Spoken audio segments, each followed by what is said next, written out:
Aleyküm hörmətli izləyicilərimiz. Deməli 2012-ci ilin Kia Ceed maşınıdır. Deməli bunda problem var idi. Maşın elə bir ki rejimə düşürdü.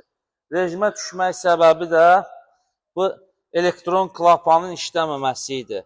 Və bir də göstərim, bir dənə zəhmət olmasa oranı da çək. Hə.